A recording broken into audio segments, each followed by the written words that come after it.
Stay in touch with us on Facebook and Instagram at Unique Yet Connected.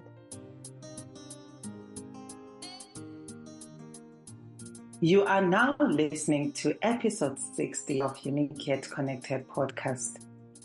The theme for this episode is I Salute the Divine in You.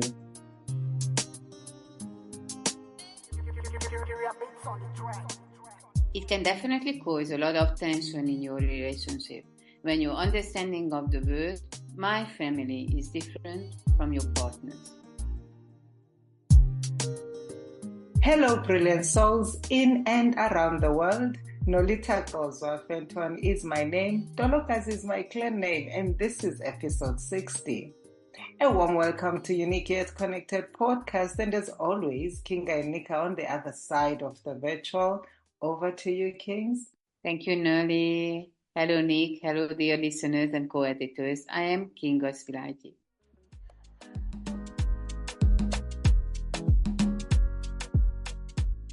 Thank you for joining our movement of translating this wisdom of systemic family constellations into a practical language that all of us can easily understand and, most importantly, implement in our daily lives. I always put my family first, and that's just the way it is. In the previous episode, we talked about this declaration in detail, but I would like to mention here that, like with everything in life, this is a matter of perspective.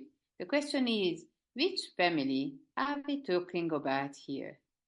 That's a thought-provoking question. Exactly which family are we talking about? Because there's all kinds of families. There's individual family, which consists of the parents, the siblings and extended families. In some cases, people have ex-wives and ex-husbands and the children where they once formed a family with. Then there's the family of the current relationship, whether there is marriage and children or two people who are deciding to form a family with each other, or the couple who have the animals who form part of their family. So again, which family are we talking about? Dear listener, I actually leave this off to you because this is exactly what could be the key to how to look at this sentence. If you agree with it or you don't, but it can definitely cause a lot of tension in your relationship when your understanding of the word my family is different from your partner's. When two of your opinions seemingly don't really overlap, they don't match, then definitely there is going to be tension between the two of you. You just touch on the differences again and also what my family means for the people in the relationship. This also makes me think of other things that could create tension, such as some families like to gather on a Sunday and it's their tradition. And your partner loves this tradition, and the other partner is more of an individual who likes the flexibility of having open Sundays, some to herself, some with family, some spent with friends. Is it important to define these things as you are growing into the relationship? Or is there a systemic approach to minimize tension and friction? Before we go there, when you are saying this is my family, you must look at what does my family mean for you and what does it mean for your partner, and accept that your meanings might not be fully, as I mentioned, overlapping. What you have mentioned is more about the differences in habits and traditions between the two families, the way you understand as being a family. This is also very important. We talked about the effects of the different beliefs on the relationship in episode 58. The counter-dependent state puts the spotlight on these differences. But here I was talking about describing the circle of people who belong to my family. And the differences in that. Maybe your family is very small. It has you and your husband and your children in it.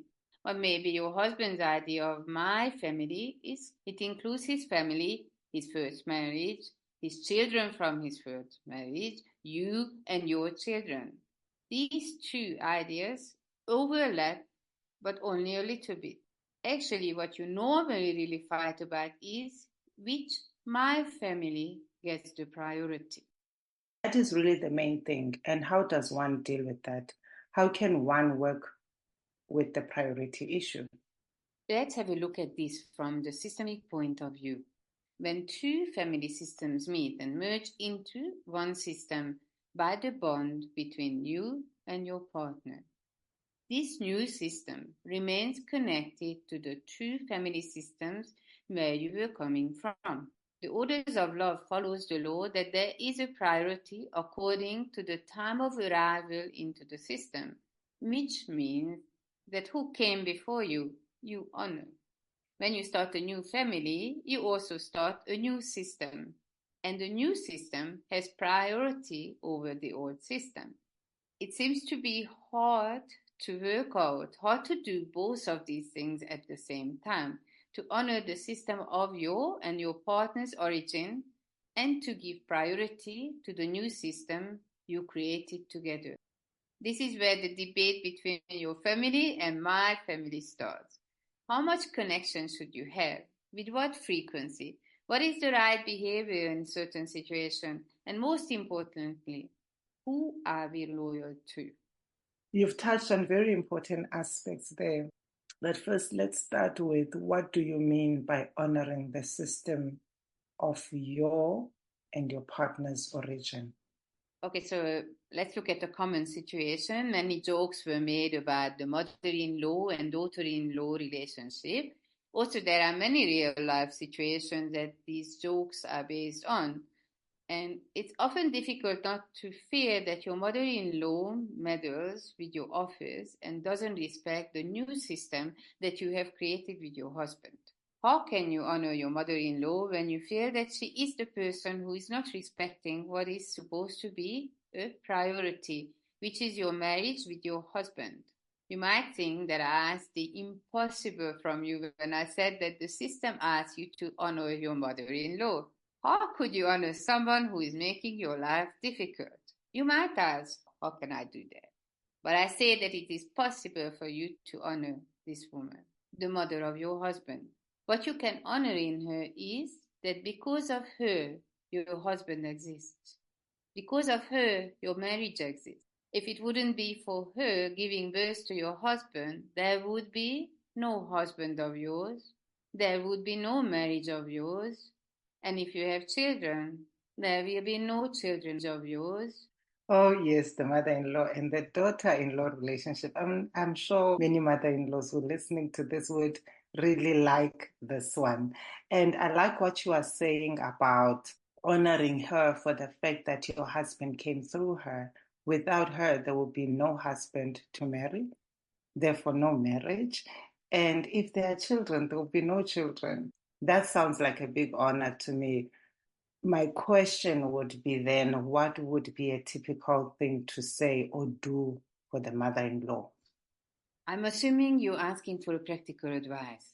I suppose no mother-in-law will say no to it when you thank them for the gift they have given to you, your husband. I don't think any mother would push you away when you thank her for the biggest gifts in your life, your children, her grandchildren.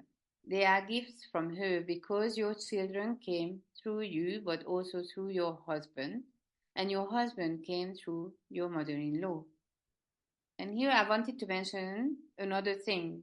You might remember what I said in one of the previous episodes, that it takes as much effort to look for the merits in someone as it does to look for the negative. But somehow it is more difficult for us to look for the merits. The thing that can help you in seeing the merits is to recognize what would not be possible without this person.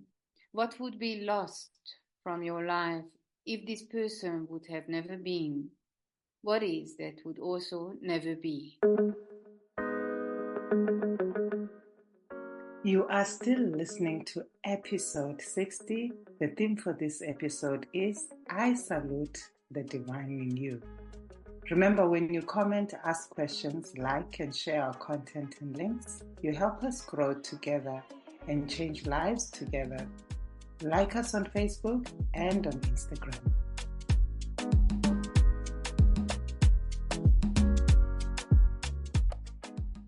In terms of the children from the previous marriage, how does the law of love go?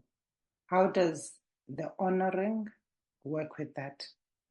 The children from the previous marriages. I know this is difficult to hear, but the children came first and they were already there when your relationship was created. So they belong, no matter what. However, honoring from an adult to a child is different from honoring your mother-in-law. You normally honor the ones who came before you, the ones who are older than you. With the children, what you have to honor is their belonging. That in your husband's life, the children came first, and his first commitment was to the children and not to you. Yes, to honoring their belonging in your husband's life. Does this honor mean that you include them in the things that you are doing in the new life, in the new family as part of their belonging as the new husband and new wife? I don't think I can give an umbrella answer on this one. This is quite a private and individual experience. Your situation differs from another, but I would like to repeat what I said about the mother-in-law or stepchildren situation. The solution lies in when you are able to give them a place in your husband's life, when you are able to honor that they came into a partner's life before you. I believe when the children understand that their belonging is not questioned, they will react to it positively. You raise some questions that stir up the debate between my family and your family, between couples. And these questions are: how much connection should you have? With what frequency? What is the right behavior in certain situations? And most importantly, who are we loyal to? How important it is to think and discuss these questions as a couple, Kings. As a couple, you have reached a stage of really working on becoming one unit. You must know that the relationship's future depends on how you manage to plan and work together when you reach this stage. The counter-dependent stage means that all the big questions must be answered as a couple. All decisions in life that are not made as a couple and based on mutual agreement will put the relationship through a forging fire. The decisions are no longer made by one person. The success and the development of the relationship very much depends on how you are able to navigate through this stage of the relationship. I feel that when you are young, there's not much pressure about my family, your family, because usually the individuals in a relationship are getting out of the family to be on their own. The dynamics could be less, and they don't exist at all at times because the couple could be breaking away from their family path to forge their own path of self-exploration and discovery. In some cases, they move very far away from home. I actually view young couples differently because what I see is that younger you are when you start a relationship and create this bond between the two of you, you are normally much more amicable. You try to relate much more to your partner's family. You try to be like them, and your partner also tries to be like your family. So, most of the time in the first relationship, this is easier. As you grow older, adopting gets more and more difficult. Maybe I'm wrong, and dear listener, I stand to be corrected, but when a relationship starts when you are very young, then there is normally less of a friction between the mother-in-law and the daughter-in-law. This happens maybe because we are just coming out from childhood and still carry a lot of respect towards our parents' generation. What matters is that when we start the relationship very young, the mother-in-law and daughter-in-law can easily become almost a mother-daughter relationship. You are kind of growing under the wings of your mother-in-law. But when you get older, you don't want to be so much under the wings of your mother-in-law. You don't want to be told what to do. You want to make your own decision. The way I see it, the relationship gets easier when you make yourself more adaptable and flexible, not for your mother-in-law's, but for your own happiness' sake. Maybe the older person is, the family issues, affect them. The veil gets lifted on certain things, the layers peel off, people peel off, they want to be their own people. Like you were saying, that people no longer want to be under the wing. They want to spread their own wings a little.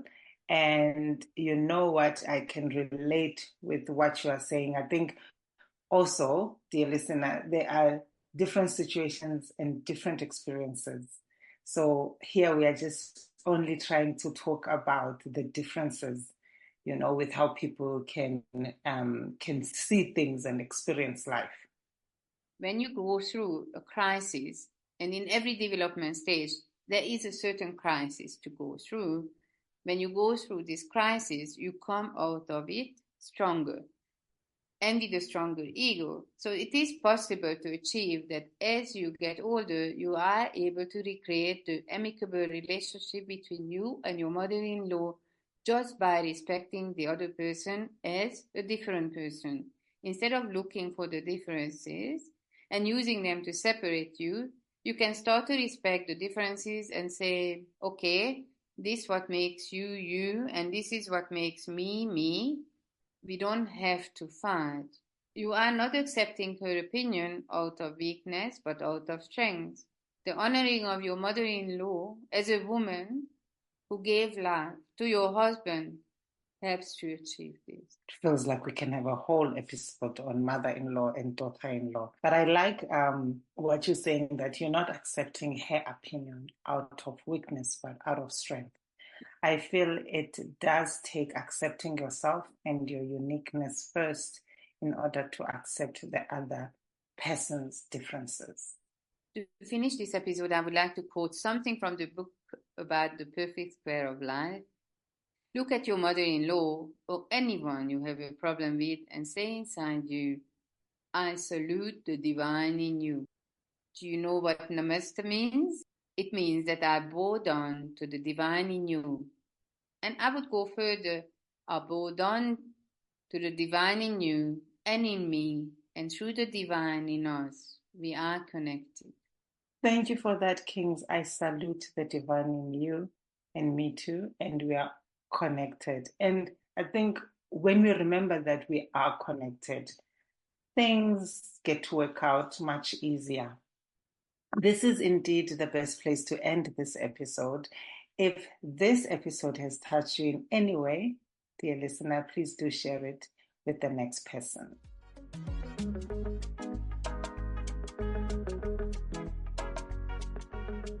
Thank you for your contribution in helping us to be chosen into the top 10 South Africa Family Podcasts by FeedSpot.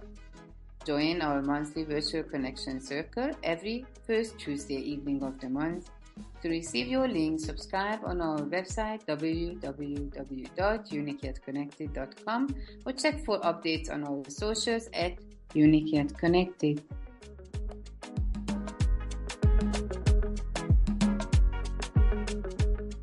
In the next episode, we will still explore the natural stages of a romantic relationship, focusing on the counter-dependent stage. If you feel like you are experiencing limiting patterns or relationship issues and would like to have an individual session, book a family constellation session with us on our website www.uniqueyetconnected.com or on our socials, Facebook or Instagram. Our handle on both platforms is @uniqueyetconnected. Dear listener, please do share it with the next person. A big thank you to you, dear listener, for listening to our episode, and to Nick Mons from That Guy Production for making us sound fabulous and on point. Episode 61 is in 2 weeks' time from now. Tune in on the 8th of December 2024 from 10 a.m. South African Standard Time. For links and updates, stay tuned to our Facebook and Instagram pages @UniqueYetConnected, unique spelled YOUNIQUE. Stay unique, stay connected, and remember you are one of a kind, and we can only create a really meaningful podcast together. Siyabulela Kosonom. Till the next episode. Thank you. Siyabulela, Kusanam.